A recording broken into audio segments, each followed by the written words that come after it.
একবার আমরা প্রশ্ন করছি, আরো একবার জানিয়ে রাখছি, এই মুহূর্তের বড় খবরের দিকে নজর রাখবো। অতিক্রান্ত হয়ে গেল 50 ঘন্টা, বাজেট অধিবেশন চলছে রাজ্যে, বাজেট অধিবেশন চলছে রাজ্যে, তারপরেও অতিক্রান্ত হয়ে গেল 50 ঘন্টা, এখনো পর্যন্ত দেখা নেই প্রদ্যুৎ কিশোর দেববর্মনের, আপডেট নেই দিল্লির কোনো বৈঠকের।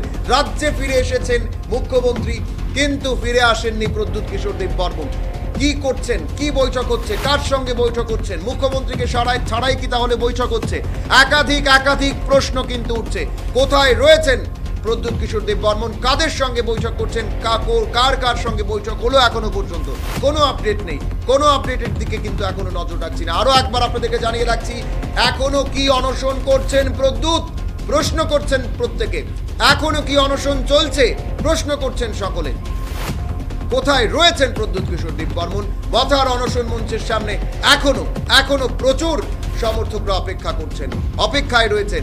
কি জানাবেন প্রদ্যুৎ কিশোর দেববর্মন, কি বলবেন প্রদ্যুৎ কিশোর দেববর্মন?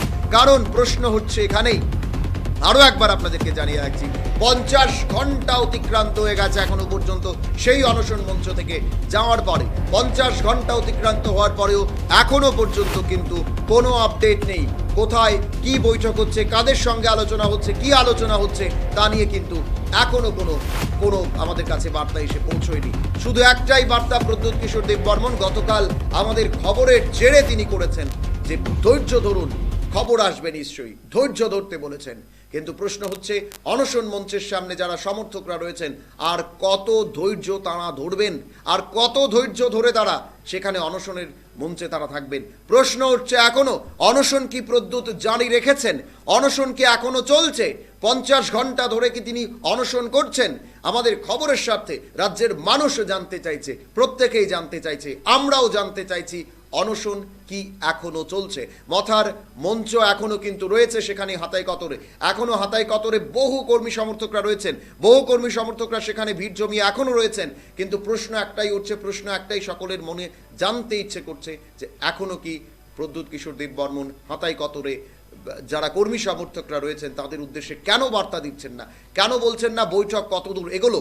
কারণ উনি যে দ্রুততা দেখিয়েছেন, নিঃসন্দেহে অনশনের ইতিহাসে এই স্বল্প সময়ের অনশন নিঃসন্দেহে একটা বড় বার্তা রাখবে। কারণ আপনি মঞ্চে উঠলেন, অনশন রাখলেন, আপনার কাছে ফোন এলো, আপনি চলে গেলেন, কিন্তু চলে যাওয়ার পরের সবটাই কিন্তু এখন আনসিন, প্রত্যেকটা কিছুই কিন্তু এখন আনসিন, কেউই দেখতে পাচ্ছেন না কি হচ্ছে সেখানে। প্রত্যেকটা কিছু কিন্তু এখন পর্দার আড়ালে হচ্ছে, কারণ সেটাও আপনার জনগণকে জানাতে হবে, আপনি দায়বদ্ধ সেটা জানাতে জনগণকে। আমি আবারও বলছি, আপনি দায়বদ্ধ রাজ্যের জনজাতি অংশের মানুষকে, আপনার কর্মী সমর্থকদের সেই সম্পর্কিত তথ্য তুলে ধরতে।